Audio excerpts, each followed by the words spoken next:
أعوذ بالله من الشيطان الرجيم. Bismillah ar-Rahman ar-Rahim. In the name of God, most merciful, ever merciful, and may God's peace and blessings be upon His holy Prophet Muhammad and the purified members of his household and progeny.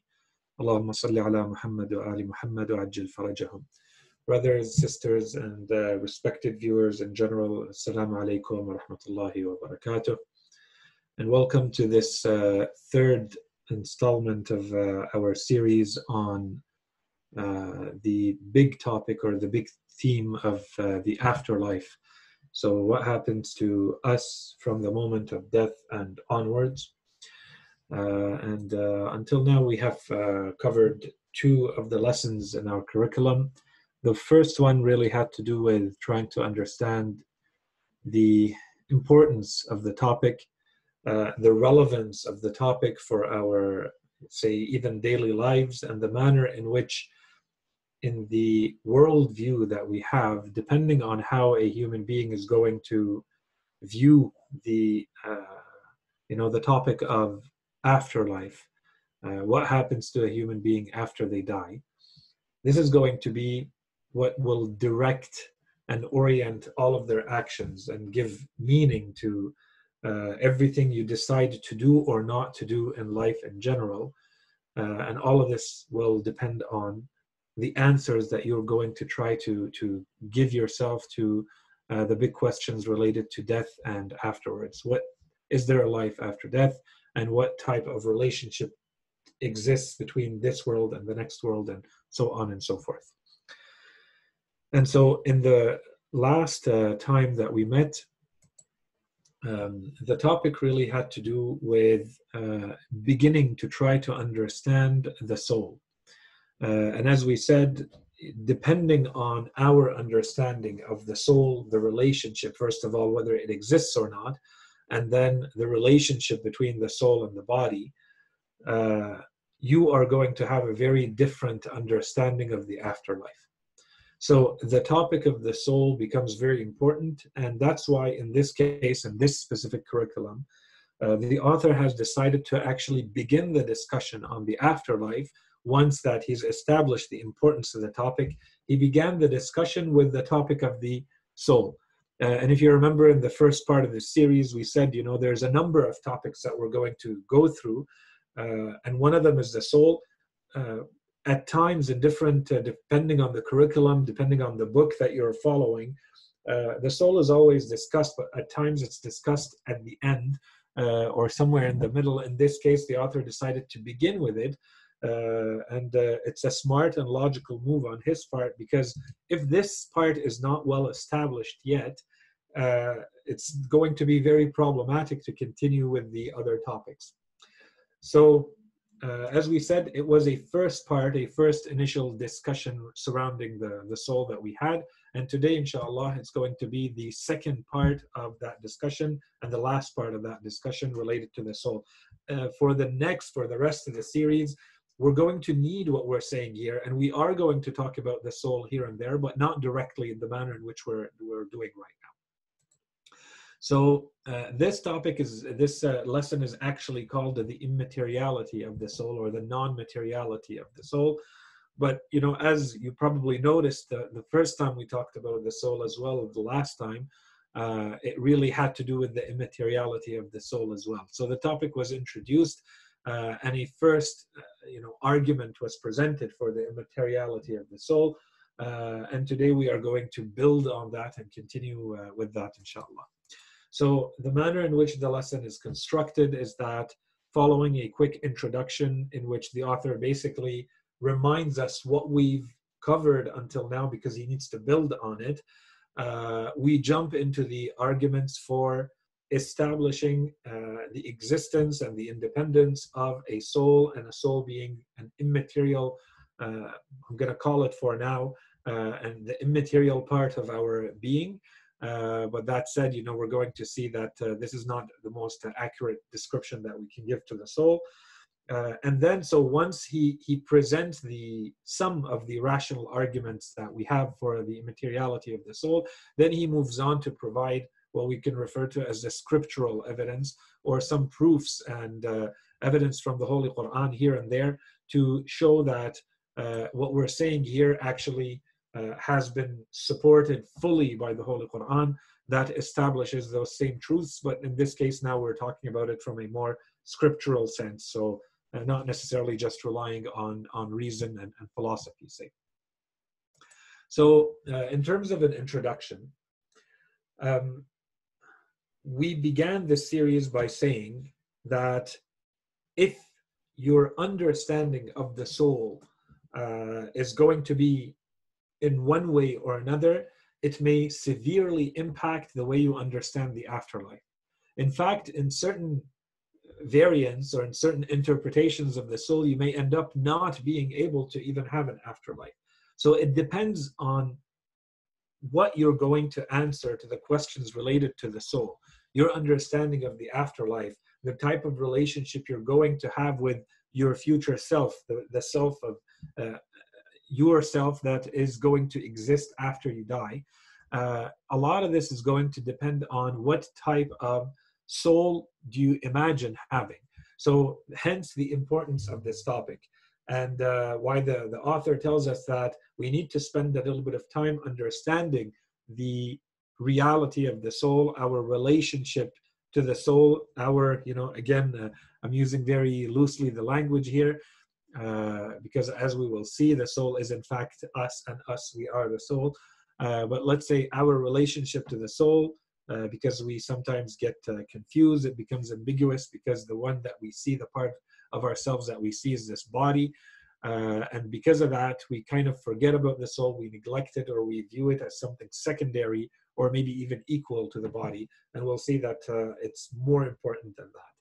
So hence the importance of understanding this topic, so that we have a proper entry into the topic of the afterlife. So what we've established until now is that, first of all, the soul exists, one, and two, it exists in a manner that allows it to remain in the sense that if this body were not to exist anymore, then that soul can remain in existence. And we need both of these kind of sub topics into the soul. So we need to establish that it exists, and we need to establish that it is a type of entity that can remain in existence even though it is not attached to a physical body, a corporeal entity. Okay, so for all of this, we basically said that the soul is an independent existent, something that exists independently of the body, but it does exist. So we need those two things. It exists, and it exists, or it can exist independently. So we also, because that's the manner in which we build that argument, we also said that the soul is the identity. So we can use the term identity in two different ways. The argument that we presented in the last time was basically that if we look at a human being, we're going to see that the body of the human being is going to undergo a tremendous amount of change from the time it enters into this world until the time it leaves, to the point where we could even say, that there's not much in the human being that remains the same, especially if we take into consideration the fact that, every cell in your body is dying at some point and being replaced at some point. So what really is holding all of you together in the sense that allows you to say that you are still the same person? So that's what we mean by identity. It's this unity. What allows you to say that you are one unit, despite the fact that if I look at you now and I look at you in 50 years, you may be physically, if we were to really go in, at a microscopic level or smaller, we would see that you are no longer the same entity. So what allows me to say that you are still you? So the I, where's the I coming from when the physical body in which you seem to reside is changing to this point? So the answer to this was the soul.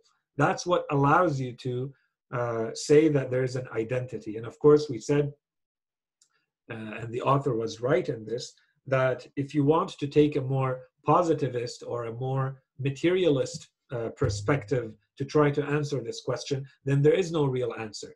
And if you go to the writings of the more recent, the big materialists of the world today, and they also happen to be the biggest proponents of atheism, they're very open in saying that, this idea that we have about consciousness and free will and all those things that you associate with the I, when you talk about yourself, your identity, these are all illusions. They don't really exist because you cannot really attribute those things to matter itself. So, that's there's kind of a consensus on this when you read their works. In any case, so what we established until now is that there's a soul, so it exists, and that it can exist independently, therefore it can remain after this body has passed and has decomposed and has died, and that this is the entity, this part that remains, that exists and that remains, is what allows you to say, one, that you are the same despite all the changes that occur, one, and two, it is who you really are. Who you really are is not reduced to your body. Who you really are is that soul, not the body. Okay, so this is what we established until now based on what we presented in the last lesson or the last lecture. So in a sense, in a way, we could say that the author's strategy initially until now has been more to establish kind of an argument by the negative, to say that this is what we are not. So we are not the material, corporeal body that we see. We are more than that. The soul is more than that. It is an independent, immaterial reality.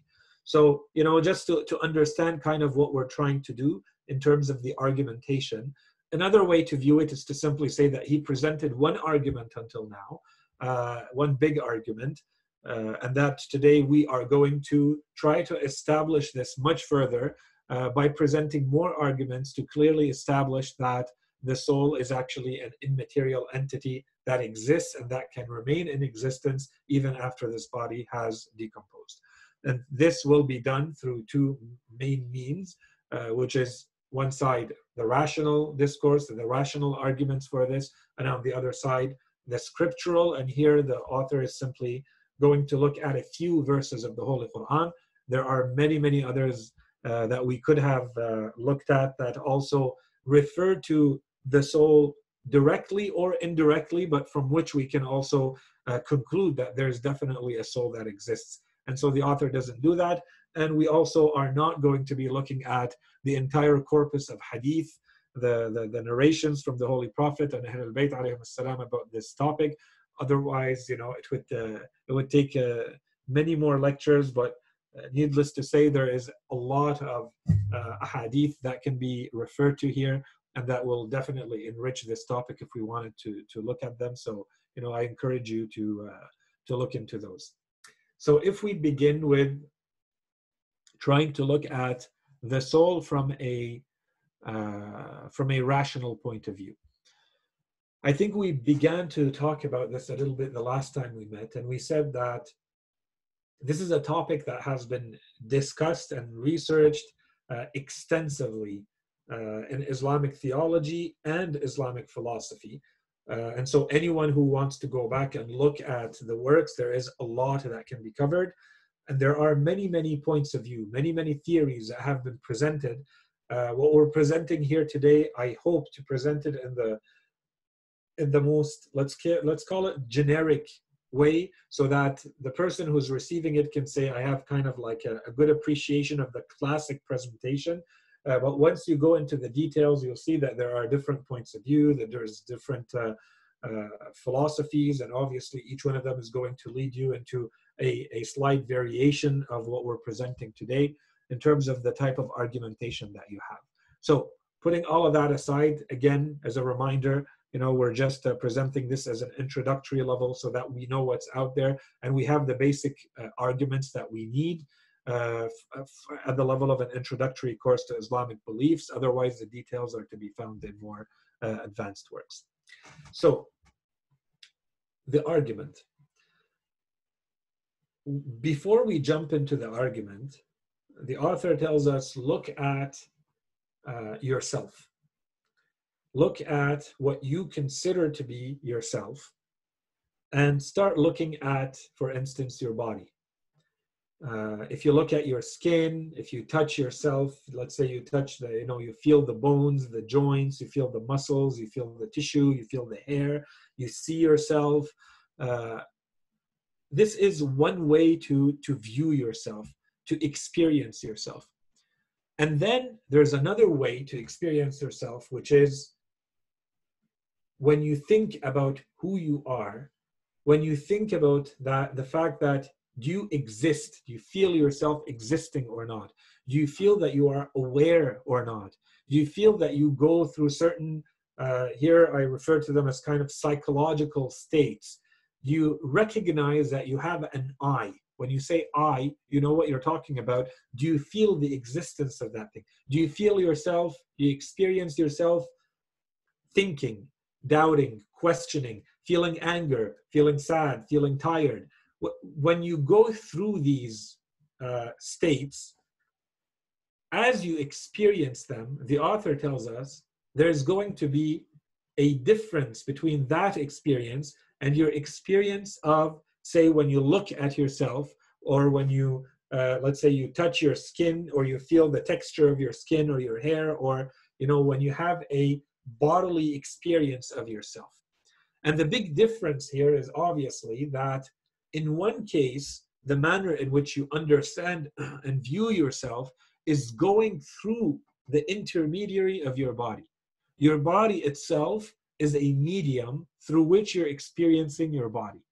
So in order to know that I have a body, I could, see it, I could feel it, I could touch it, I could taste it, right? So you're using your 5 senses to experience the body. So that's one way to understand yourself. So this is starting just from you, not going any further than yourself. And then if you look at the other set of experiences of yourself, you see that they're not going through the bodily experience, that you know that you exist, that you experience your own existence, or that you experience your own consciousness, your awareness, or that you're feeling, for instance, your feeling of anger, or your feeling of happiness, or the fact that you know that you're thinking right now. When you look at these states, so let's call them psychological states, states of your I, you know that they do not go through the intermediary of your body. You have a direct experience of those things. And if you remember, this is a topic that we've addressed, that we've talked about at times in more or less detail. This is the difference between the mediated knowledge that you may have about anything, including yourself or the world, versus the immediate, so non-mediated type of knowledge that you may have. So in certain cases, you have a type of knowledge that is acquired or theoretical, or that you have an image of something. You have an image of, because this is what you're getting through your senses. So you're able to extract an image of it and understanding of it. And this is different from the direct experience that you have of yourself as, say, an identity, an entity that exists or that thinks or that doubts, for instance. And so this already tells us that there are 2 parts, 2 ways of viewing yourself, and therefore 2 parts to you. And if you look at the manner in which doubt applies to those 2 types of existence, 2 types of experiencing your existence, you'll see that it doesn't apply in the same way. So anything that you're experiencing through the senses is something that you could potentially doubt, that you could potentially question. And this applies to anything and everything that you experience in the real world out there, as well as yourself. Because you're relying on your senses, there's always the possibility that you're going to say, for instance, I'm looking at myself and, maybe there's a defect with my eye that's making me see myself in a certain way. And so I may doubt it. Or when I touch and I feel a certain texture, I'm not sure, maybe there's something already on my skin on this side that makes me feel the texture of the skin on that other side in a certain way. And so I have to see whether there is something or not. And so you know that the senses could trick you. You know that you could doubt those. Whereas if you go on the other side and if you look at those direct experiences that you have of yourself, the fact that you exist, the fact that you're thinking, for instance, or certain psychological states that you're in, you're not going to doubt that. you may doubt how you qualify it, but your direct experience of it, not the afterwards thinking that you're trying to impose on it and use to analyze, but the direct experience of it. This is a direct, immediate experience that is not right or wrong. It just is, and therefore it's not open to mistakes, right? The thing in itself, whatever you're experiencing, is present to you directly. You're experiencing it in presence. It's not something that you're getting an image of, right? And this is the difference between, as we've explained in the past, in Arabic it's referred to as ilm husuli. So this is an acquired knowledge. This is what you get through any type of mediation, an intermediary between you and that type of knowledge, versus ilm huduri, something that is present to you in itself. Okay, so you're experiencing it as opposed to trying to theorize and imagine what it is. Okay, these are two types of knowledge that we have as human beings. And if you take them and apply them to yourself, you're going to see that, again, this is going to allow you to say there are things that you can doubt about yourself, but there are other things that you cannot doubt about yourself. And, for those of you who have studied philosophy, you know that some philosophers have allowed themselves to build an entire philosophical system because they wanted to build a system based on a sound and strong and solid foundation. They began with doubt. If you think about René Descartes, for instance, his entire philosophical system begins with doubt. They refer to it as Cartesian doubt. Okay, so basically, I'm going to doubt everything. But even if I wanted to doubt everything, there are things that I cannot doubt. For instance, I cannot doubt that I am doubting. Therefore, I cannot doubt that I'm thinking. And this was his cogito ergo sum, right? I think, therefore I am. If I am thinking, I must exist. If I'm doubting, it means I'm thinking. It means I exist in order to be able to think. So no matter how much you want to doubt, no matter how much you want to question, there are things that become impossible to question. And so when you look at yourself, as an entity, as a full entity in all of your complexity, you're going to see that no matter how much you want to doubt certain things about yourself, there are others that you cannot doubt at all. You have a direct experience of them, they're there, right? And maybe just a quick side note here. I simply mentioned Descartes because, his name crossed my mind as I'm talking about this. The truth is, because we're in this type of lecture or setting, it's unfortunate in our world we think that he's kind of the first, especially we study Western philosophy. And if you go back to the works of Ibn Sina, who was writing before him some 600 more years, you'll see that he talked about all of this. And this is, in fact, one of the ways how Ibn Sina proves the existence of the soul, the immateriality of the soul, and the difference and this application of doubt. What can you doubt and what can't you doubt? Okay, so just something to keep in mind, when they think that he was the first to use doubt in this manner. No, there are some Islamic philosophers who used it, centuries and centuries before him in the same manner, and perhaps even with more technical accuracy than he did, because some philosophers afterwards came to what Descartes said and kind of criticized what he said. In any case, so keeping in mind that this is how we experience ourselves, then we have the I. So this was me looking at everything together, but what about that fundamental part of me that is who I really am? Where does this fall into? What can I say about that? And this is where the author wants to establish, wants to anchor his entire argumentation about the immateriality of the soul. So he's going to say, just looking at this I, so not this I, but I as an identity, this is going to allow me to see that there is an immaterial component that is my true I, that allows me to say I, and that is going to allow me to see that it is immaterial and that it exists. Okay, so this is the rational argumentation to prove the immateriality of the soul. The first argument we have is that the I is experienced directly. You experience yourself directly.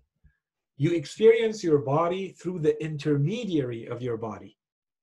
But imagine yourself, as some philosophers have asked us to do, including Ibn Sina, they have said, imagine yourself as floating, and then imagine yourself losing the body. Could you potentially, if you were to do this experiment, let's call it a philosophical, theoretical experiment, could you imagine yourself existing without a body? Yes, you could. And could you still remain there without the body? Yes, you could. And so this is not presented in this manner directly in this lesson, but this is kind of one of the main arguments that's presented in classic philosophy. And so here the author is telling us your direct experience of your I. Do you feel that it falls under the part that is intermediated through the body, or can you really get rid of the body in your experience, just put the body on the side and still know that you exist as an entity? And if you can do that, then therefore that tells you that who you really are is different from your body. These are two different things. And because the body constitutes everything that you are, what remains is some immaterial part of you, and that is who you really are, and that is the immaterial soul that exists within each one of us. So that's kind of the first argument to prove the existence of the soul. The second argument that we're presented with is that despite all of the changes, so this brings us back to what we presented in the last lesson, if we look at all the changes that happen to ourselves, so I only look at myself, and this is a twist from the last lecture, is that I still know, I still feel and experience that I am still the same entity despite all the changes that have occurred. So I know that my body is changing.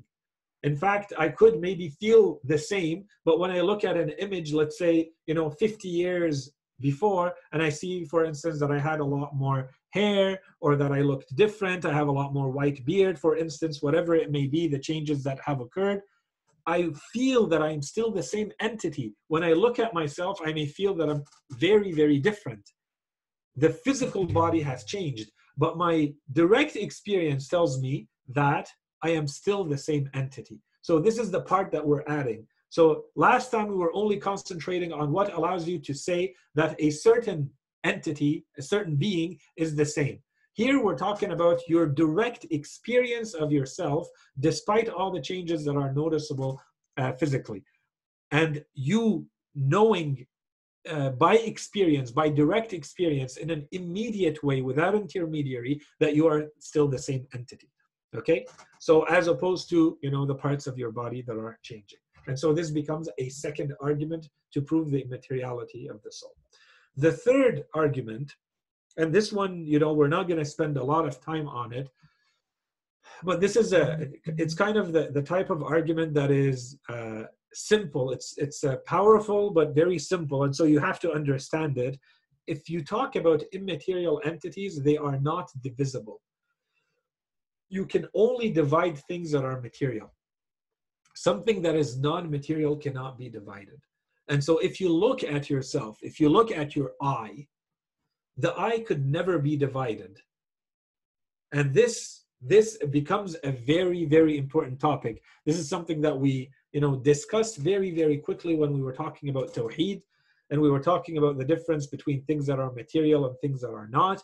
And we said that things that are material have extension, and therefore they may be divided, and in fact infinitely divided. The same thing can be said about the soul. And then when you add the fact that you are experiencing yourself, you're experiencing the soul, this I that you are, do you feel that it is only one, or do you feel that it can be split? And the truth is, it cannot be split. You cannot be split. If you feel yourself here, you cannot be at the same time at another place or another time, right? You can't be here and there. You can't be here and there in space, and you cannot be here and there in time. This is because you have a direct experience of yourself as one entity that cannot be divided. And it kind of becomes complex to say this. If you think about it, it's kind of impossible to try to imagine yourself feeling that you are two at the same time or more. And this is further proof, again, direct experience, immediate experience of yourself, that you are immaterial, because it cannot be divided. It cannot be split into parts. The last argument is kind of a derivative of this argument, which is the psychological states. And the psychological states of the I. So all those things that we said we'd look at first. So, your awareness, that you know that you have a will, that you know that you are thinking, you experience directly that you're thinking or you're doubting or you're willing something or that you exist. When you take a look at all of these, you see that none of these have any of the attributes of the characteristics of matter. So again, they cannot be divided. So the experience of the I itself and the experience of the characteristics, which was argument 3 and argument 4, of the characteristics of the I, the derivatives of the I, are also immaterial. And so with these arguments, with these 4 arguments, the author tells us, here are 4 different arguments to clearly establish in a way that no one could ever make you doubt, and this is the power of this argument or these 4 arguments, is that you feel them directly. It's that this is not a theoretical exercise. Each one of these points, take it back, sit and think about it, and you'll see that the validity of this claim is established directly simply by understanding what it's saying. You understand that it's true because this is what you experience directly. Okay, it's like someone now coming to you and telling you that you don't exist. No matter what they say, you know that in reality, what you're experiencing directly is that you exist, your own existence. So no matter what theoretical argument is presented, what you are experiencing directly is that you exist, right? And so at the end of the 4th argument, the author tells us that these different states or these different derivatives of your I are also all non-material, and therefore they are, in the terminology that we introduced last week, we said that they are therefore accidents of an immaterial essence. Accidents as in things that cannot exist in themselves. And the example that we gave, I think, was color. And so we said that, a color does not exist in itself. There are things, quality and quantity, for instance, they don't exist in themselves. You need an essence on which to hold them onto, right? To host them and to carry them, to bring them into existence. And those essences cannot exist without the accidents either, because we're in a material world, and therefore it has to be always limited by those things. In any case, so that's the relationship between accidents and essence. For those of you a little bit more interested in the philosophical terminology for all of this. Okay, so in addition to everything that we said, and here the author does not, get into any details, very, very quickly, he tells us, in addition to this argumentation that we presented, there are other proofs that could easily be added to what we said to further establish that the soul is immaterial. So one of them is dreams and the entire world of dreams and everything related to dreams. And then communication with the deceased souls. So that becomes a second topic, and it could actually, I would add, be combined with the first topic. So dreams in the sense that as people dream, and we're going to come back to that towards the end of the lesson, inshallah, when we talk about what the Holy Qur'an says. The world of dreams basically could be interpreted as, your brain creating these images based on what you experience during the day or in your life, and so on and so forth, and the entire theory between conscious and unconscious and subconscious and all of that.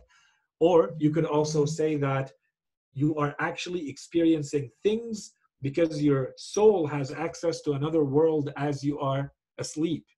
Okay, and so there are many, many experiments and many, very well-known experiences that people have gone through. Many of you have maybe gone through similar things where you see things in your dream that are clearly from the past or the future. Sometimes you combine to this the whole topic of premonition and so on and so forth. So it's in that sense, although it's not explained at all in the book.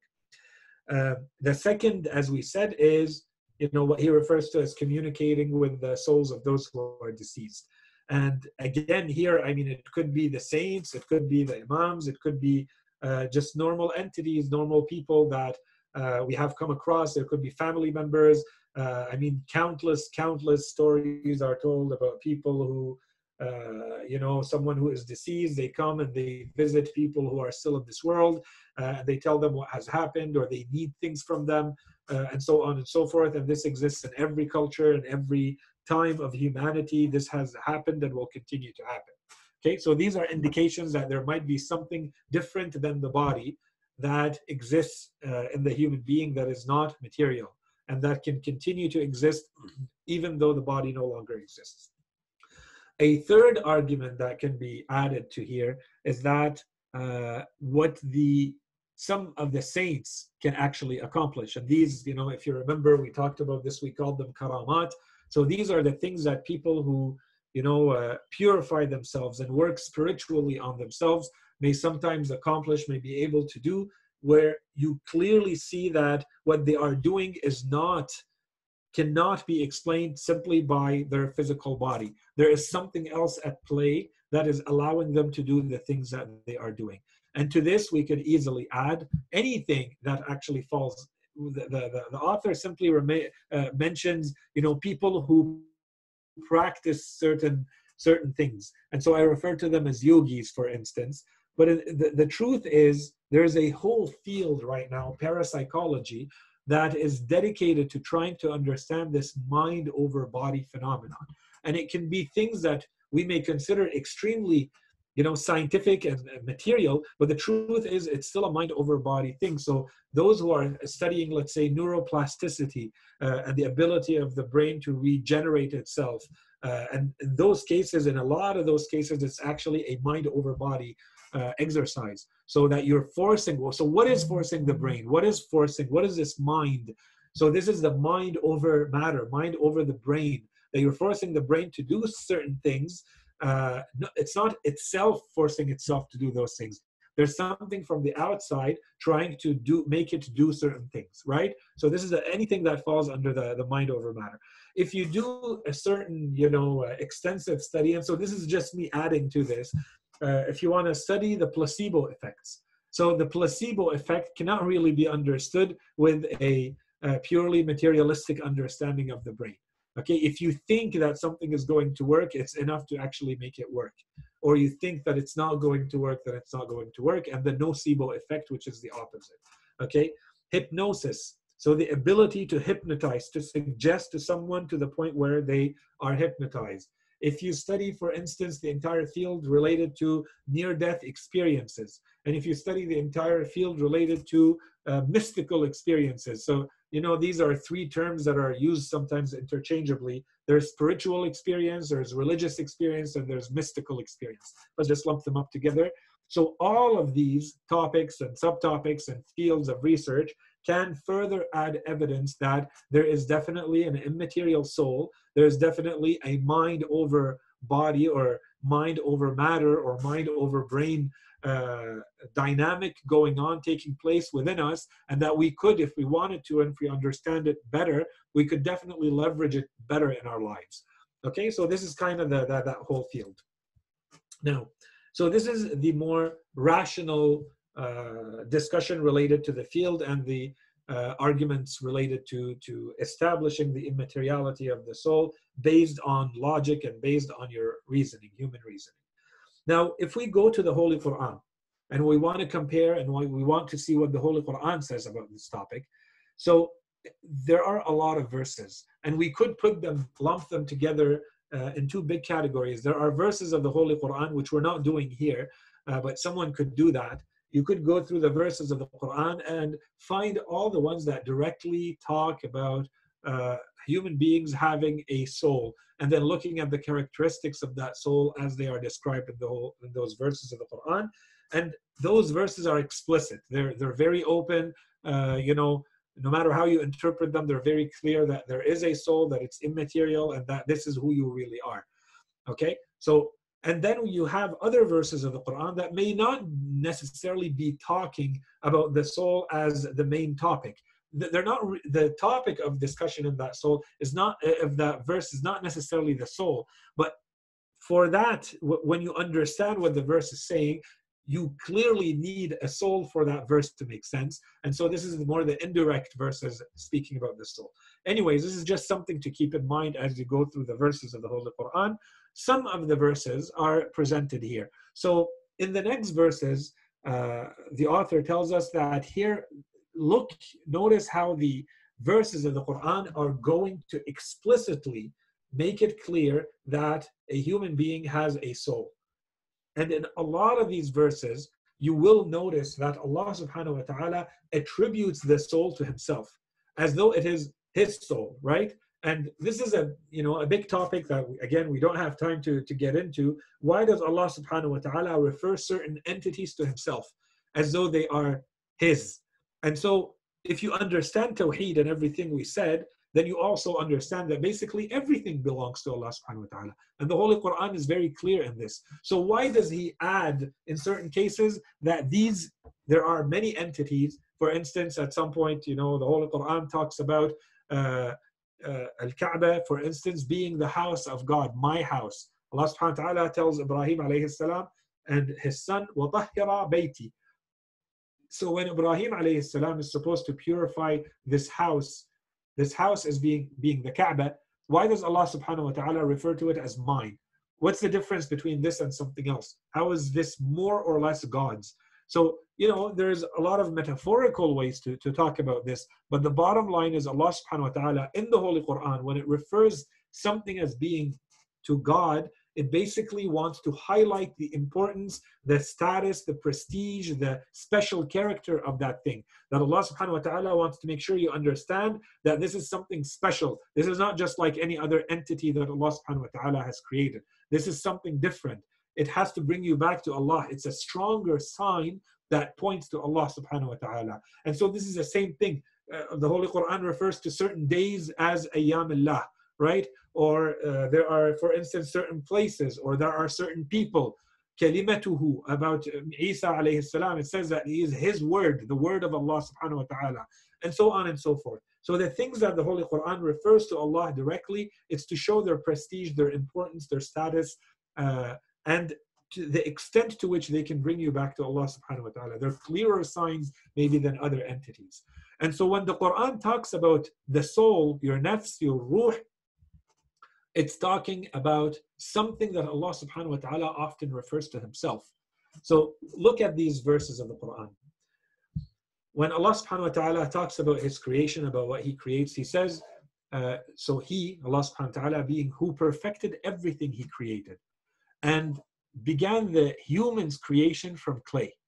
Then he made his progeny, so the progeny of a human being, the descendants of a human being, from an extraction of a lowly fluid. Then he proportioned him and he breathed into him of his spirit. So here there is something different happening to the human being from everything else that's described, which is the physical component, and made for you the sight, and the hearts. How little do you give thanks? So here you see that when the Holy Qur'an talked about this, there's a component that Allah subhanahu wa ta'ala refers to himself to show you that there's a part of you that is much more special than the rest of you, and breathed into him of his spirit. Okay?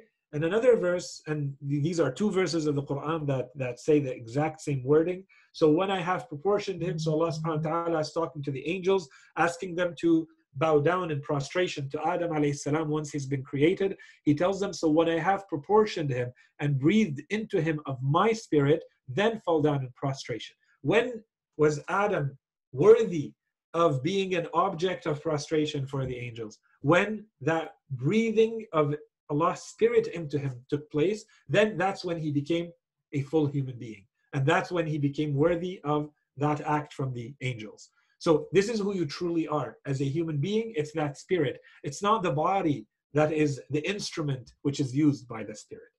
More verses of the Quran. And here, notice how clearly the Quran establishes the difference between there is a body and then there is an immaterial soul. That is who you really are. That is who we really are all of us. Notice the first verse. It says, they say, when we have been lost or when we have disappeared in the dust. So basically those are the people who deny the afterlife, and they say when our bodies have completely decomposed in the ground, we've died, and now our bodies have completely disappeared into the ground. Then they say, when we have been lost or when we have disappeared in the dust, shall we be indeed created anew?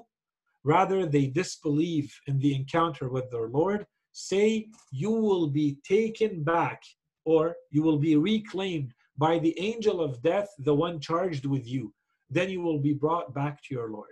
So here, notice how the verse says, you will be taken back. What will be taken back? The Quran is saying that the body is being decomposing, it's disappearing in the ground. So what is being taken back? Obviously, there's something non-material that is completely different from the body, that the angel of death who has been made in charge of you is taken back. Yatawaffa is to take back completely. قُلْ يَتَوَفَّاكُمْ مَلَكُ الْمَوْتِ الَّذِي وُكِّلَ بِكُمْ. The one who has been made in charge of you is taking you back, reclaiming you fully.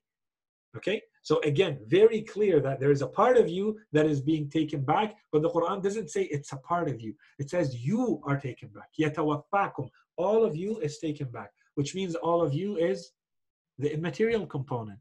The part of us, in fact, it becomes not a part. It becomes who we really are. That's the part that the angel takes. And the rest is the body that can decompose in the ground. And it doesn't make any difference to us and who we really are. And here, notice the next verse, it says, if you were to see, so notice again the same thing. If you were to see when the wrongdoers are in the throes of death and the angels extend their hands, saying, give up your souls. This day shall you receive your reward, a punishment of humiliation for that which you used to attribute to Allah falsely and for being arrogant towards His signs. So here notice, for instance, how the verse says, give up your souls. So this person is dying. The verse says, you know, these people are in the process of dying, in the throes of death. And the angels, they extend their hands and they say, give up your soul. So there is a part of them that the angels are taking back.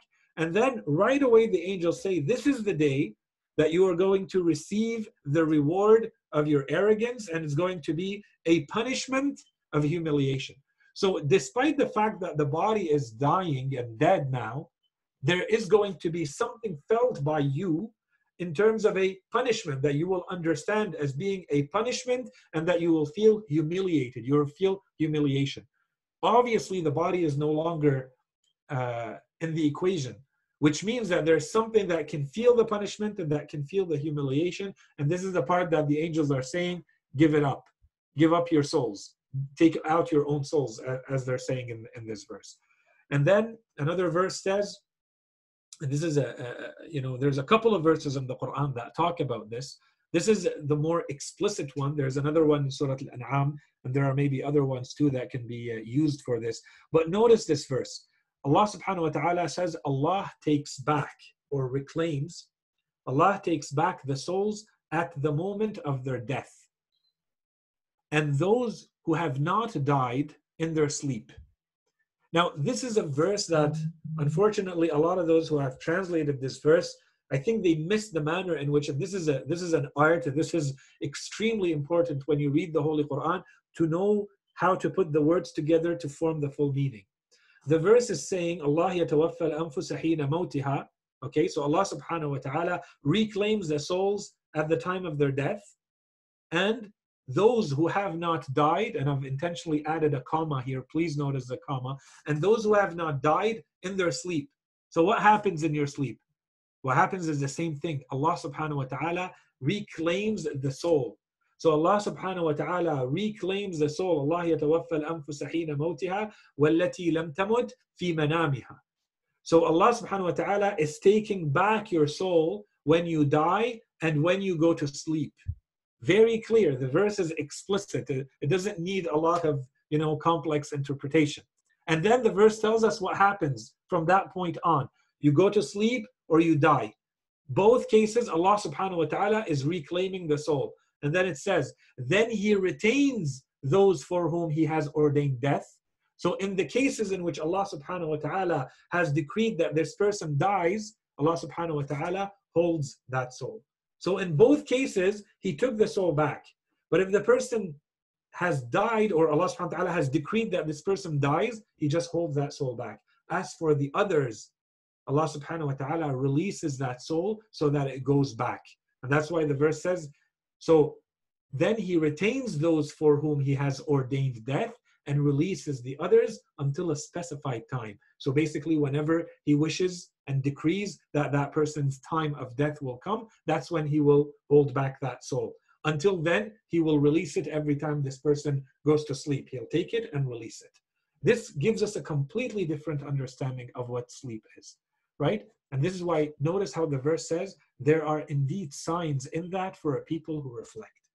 And this is incredibly important for us to understand how the Holy Qur'an uses and talks about sleep. Sleep is basically a miniature version of this big, complex, miraculous idea that we want to think about, which is the afterlife.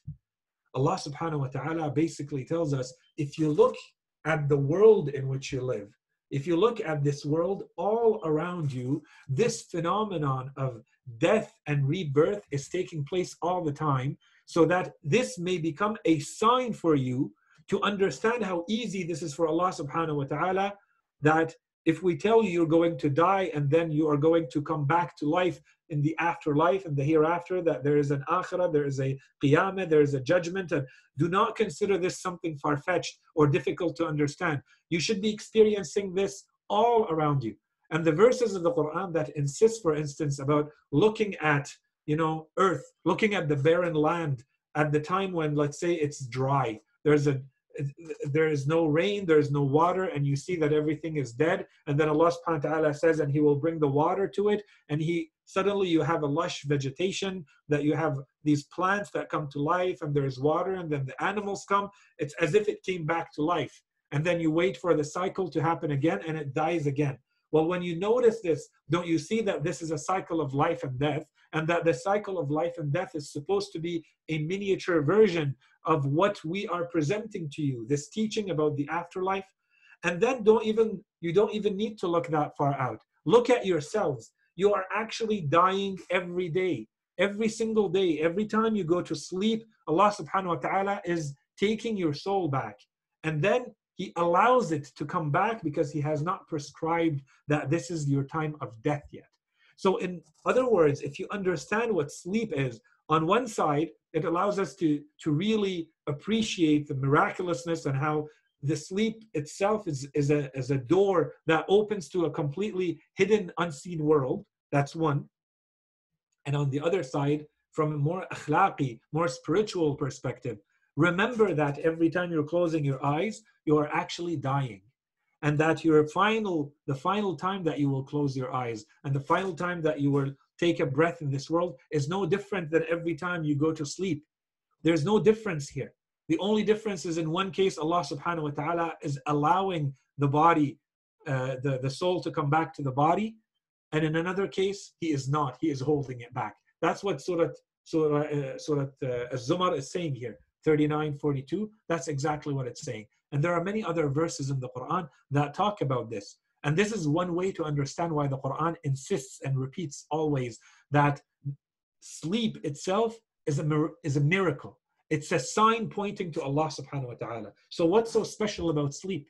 Well, in this verse, we get a glimpse of why Allah subhanahu wa ta'ala is telling us that sleep is a miracle. That sleep is a sign pointing towards Allah subhanahu wa ta'ala. There's something miraculous happening here every time you close your eyes to sleep and then you wake up again.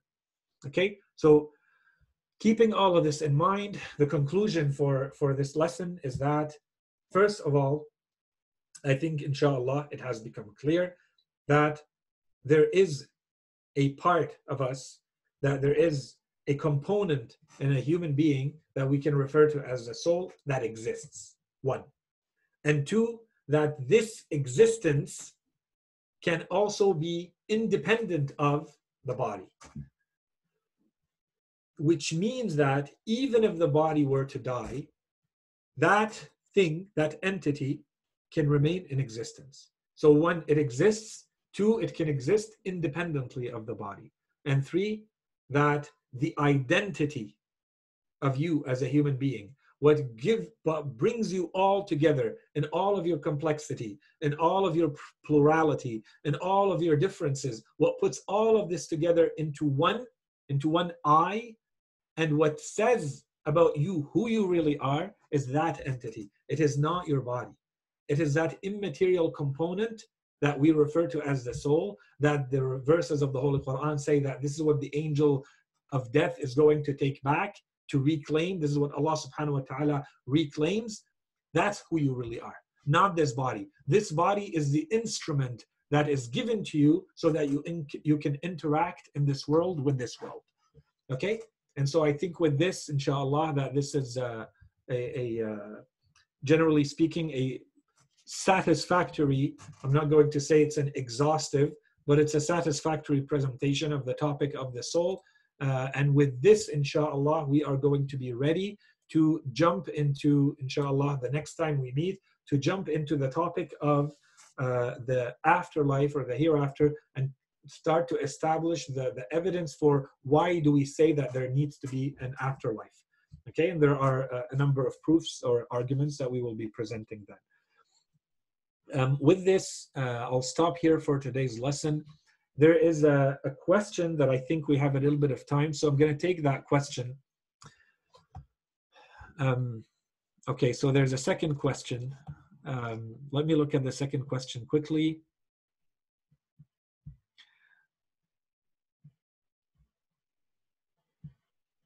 Okay, so the second question in general has to do with, let's say, someone who becomes mentally ill, for instance. So in short, I'm not going to read the entire question. I understand what it says. So basically, we are basically saying that who we really are is the soul. But the truth is, if we look at ourselves, we see that there's a body.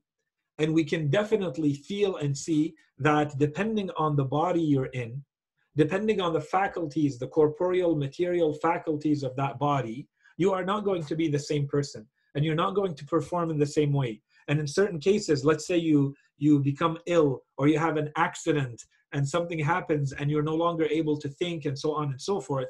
What happens in those cases? How can we say that who you truly are is the soul, and then depending on the illness or the accident that you may have, you may even be absolved and considered no longer responsible, even in a fiqhi sense, from performing certain duties, or considered, accountable or not for your actions, and so on and so forth. So how do we consider all of this non-contradictory? In short, the answer to this is that while we are saying that who you truly are is the soul cannot do anything in this world so long as it is stuck in this body except through this body. So if you happen to have an instrument, your body, you happen to have an instrument that has become defective, either it was in the beginning or it becomes along the way, then of course that limits the ability of the soul. This is how Allah subhanahu wa ta'ala has created this world and the manner in which we exist in it.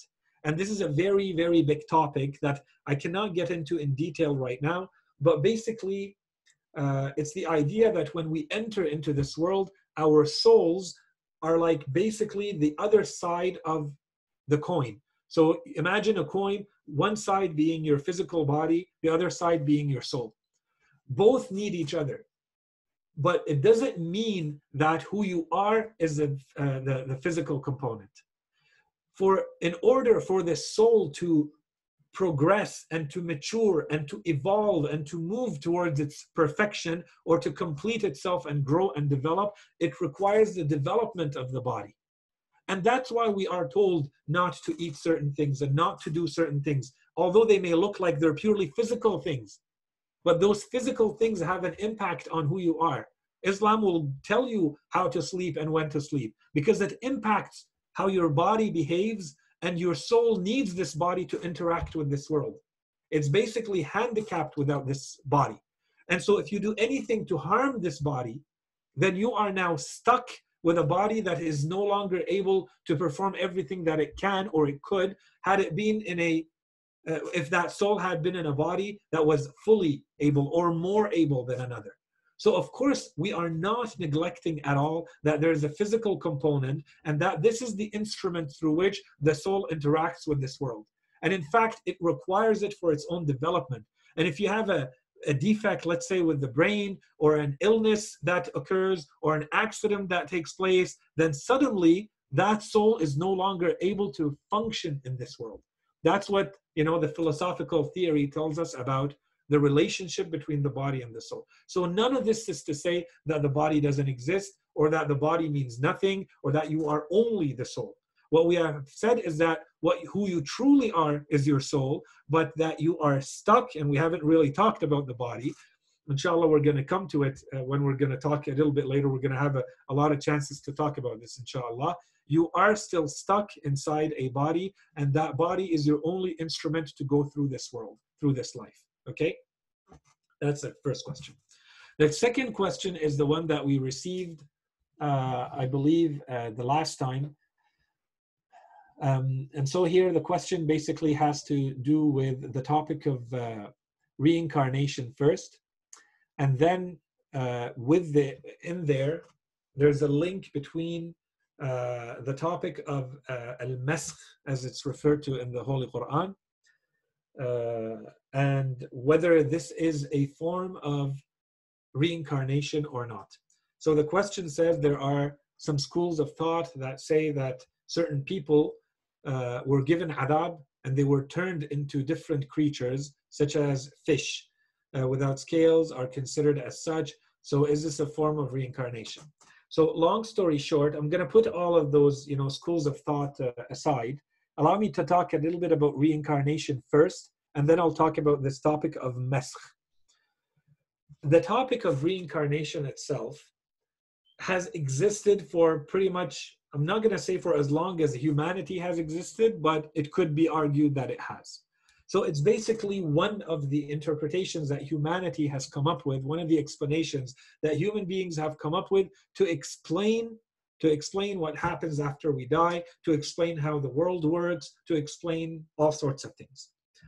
If you go back to the monotheistic religions, they are all in agreement about the soul. They are all in agreement that Allah subhanahu wa ta'ala has given the human being a body in which, which is an instrument, but it's really the immaterial soul that is who you truly are. And so if you go to previous, Anbiya and their scriptures, this is very clear.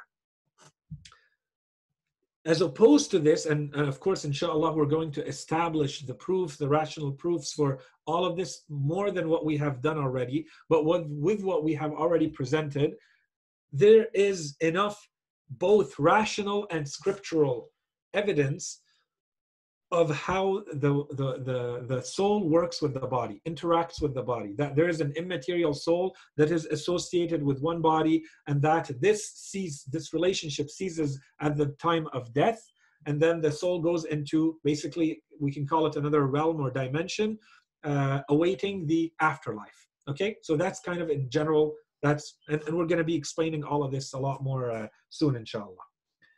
So as opposed to this, there is this other alternative explanation or interpretation of what's actually happening. And this is the idea of the reincarnation. And it's not all bad. Reincarnation, basically, the good part of it is that it recognizes, and we will come to that inshallah soon, it recognizes that it's impossible for this world to be in the state that it is, which is a world full of injustice, a world in which those who perform very, very bad deeds do not seem to get punished for them, and those who perform very, very good deeds do not seem to be rewarded for them. Basically, that's what we notice when we look at human history, when we look at the state of the world we live in.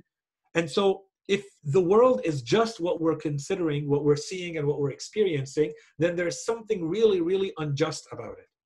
So one way to rectify this, besides what religious scriptures that we believe in are saying, an alternative to this is to say, so basically when you die, you are reincarnated based on how good or bad you were, you are reincarnated into another entity.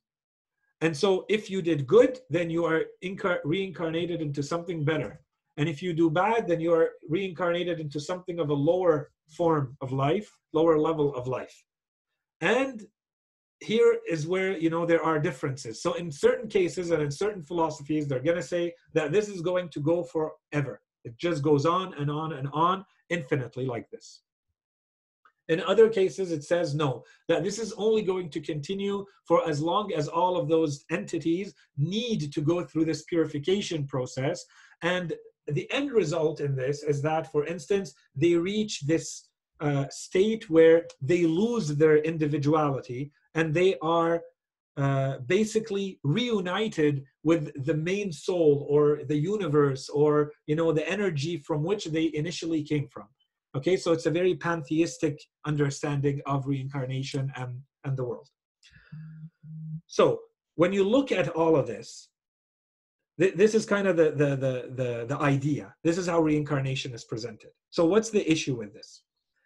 The first issue with this is that if you look at the manner in which the soul interacts with the body, you have to understand that it's like the world is following an arrow of time. You can never go back. You can never devolve. You're always moving in one direction. Okay? Some of our philosophers have given a name to this. They refer to it as al-haraka al-jawhariyya. They say that everything is moving towards a certain path, towards a certain end. Everything in existence, including the human being, but differently in the case of the human being because they have this free will. So their movement is a lot more free, but it's still a movement in one direction. Everything is always moving in one direction. When you are born into this world and you know nothing, and then you learn and you evolve and you develop and grow spiritually and you grow in your soul, basically that's what it is, until the moment you pass away, until the moment you die. Regardless of how much you grew, you moved in a certain direction. Philosophically, it's impossible for you to go back because you reached a certain level of maturity that cannot be brought back. You cannot reset that unless you mess up the order of the world. Okay, so that's one, let's refer to it as one philosophical argument against reincarnation. That's one. A second philosophical argument against reincarnation is that the manner in which souls interact and move and do anything in this world is through a body. But this also means that, and extensive advanced works of philosophy have been written about this, is that you cannot have two souls acting on one body. You always only have one body for one soul and one soul for one body.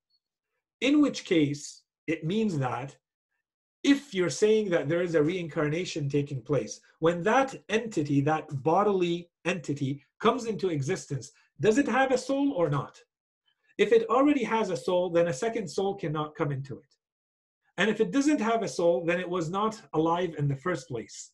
It was not a living entity. So that's considered kind of a second big argument against reincarnation from a philosophical point of view. Now, if you look at these notions of the reincarnation as we explained them, so for instance, for reincarnation to work, you either have to believe that the universe is infinite and this cycle repeats itself forever and ever and ever infinitely, or you believe in something, let's say, like pantheism, which is where these souls are reuniting with the main soul, with the spirit, with the world spirit or spirit world, or the energy or the cosmos, or whatever you want to call it. And then you lose your individual instantiation and you become part of something much bigger. All of this philosophically is rejected. We don't have time to go through all of this. And so putting aside all the philosophy behind it, it's also rejected religiously. So we cannot believe that there is no beginning and end to the world. In fact, everything points to there was a beginning and there was an end. This world has a creation, and the creation was intended for a purpose, and that will be the end of the world, and. Okay? And we cannot accept either pantheism, which is this idea that there is one, let's say Allah subhanahu wa ta'ala, as some want to believe, that God is the universe and the universe is God and it's one force, and it could be love and it could be energy and it could be something else, and the souls are just kind of like smaller manifestations of this, but they go back to it at some point when they're ready. For instance, this is the nirvana, or this is however you want to understand your form of pantheism. And we even have Islamic philosophers who believed in this. Okay, but this is all going both against what philosophical doctrines and conclusions are going to lead to, and clearly going against what the scripture says. Okay, so this is also something to keep in mind. And then if you know, if we want to add another layer to all of this, and I don't want to talk for too long, we're almost out of time. If we wanted to add another layer to this, and always keep this in mind, it's never really only about this component, but this component is always very important. Think about what potentially could it mean at a social level, at a political level, at a cultural level, when you have this kind of thinking. Basically, this is the kind of thinking that you would have in order to manipulate a society, in order to prove to those who have nothing that it's all justified. If I have everything and I continue to have everything and I do as I please in this world, it's because I was so good in the previous world that I was reincarnated into a better state form here. And therefore, if you want to be truly religious, all you need to do on yourself is work yourself and try to become better, but never come after me. Don't fight the injustice. Don't do anything at the level of the social, the political, for instance. Work on yourself, concentrate on yourself, so that you may be reincarnated in a higher form, such as me. And that's why if you see in those societies, those who are the king, those who are, you know, at the head of a dynasty or an empire, it's all considered as part of this, you know, universal. I don't want to say divine, because it's not, God is not understood in this way. It's all part of this order of things where everything is justified. All the injustice that you see, all the problems that you see, it's all justified, and it all makes a lot of sense. Now we come to the topic at hand. So once this topic is clear, the topic of reincarnation is clear, okay? So reincarnation in philosophy is referred to as naskh, okay? Naskh, al-nasikh wal-mansukh. One way to understand it in philosophy is basically referred to as reincarnation. If you refer to the verses of the Holy Qur'an, there is a topic referred to as al-maskh, which is not the same, okay? Al-naskh basically is reincarnation. Al-maskh are groups of people. So this is not schools of thought. Forget schools of thought. We are talking about the Holy Qur'an. The Holy Qur'an tells us, Allah subhanahu wa ta'ala says, Masakhahum qirada wa khanazir. He changed them into apes and pigs. So in those cases, are we talking about some sort of reincarnation? No. What happened to those people, especially if you go back to the riwayat, those people, Allah subhanahu wa ta'ala punished them. And even if you say so, some scholars say that they were not actually externally modified into that form, those animals, only internally. So, you know, in how they felt about themselves. But it seems that if you go to enough riwayat and you see what they say, it says that their bodies were changed. And this was their torture, that you suddenly realize that you are no longer a human being. You acted like a monkey or an ape for so long, arrogantly against Allah, that Allah subhanahu wa ta'ala transformed you into this in this world. He transformed you into the pig that you have been acting like all along. He made you into this in this world to make you taste the punishment and the humiliation in this world. And this is what will await you in the afterlife too. And this is what, if you go back to some of the narrations that we have about what happens to people in the afterlife, it's that they take the external shape that you have will become your reality. That will match who you truly are internally. If your faculties match that of the faculties of a monkey or a pig, that's how you will be resurrected in the afterlife. Okay, that's in short. But in the riwayat, we're not told that those people, let's say, became like, you know, empires and they lived for eons. Not at all. In the riwayat, we're told that this happened and they were all killed in 3 days. So Allah subhanahu wa ta'ala transformed them, and this punishment lasted for 3 days, and then they were basically extinct as people, never to be seen or heard from again, and no more progeny to be continuing in humanity afterwards. Now, if there are schools of thought that, you know, this is the adab that is mentioned in the Quran. Anything besides that could be kind of myth and superstition and, you know, all sorts of ideas that people can make up. That's, I think, all for the questions that we had. Inshallah, it was useful and beneficial. And we meet again, inshallah, next time when we will enter into the topic of the afterlife and the arguments we have for its necessity and its possibility.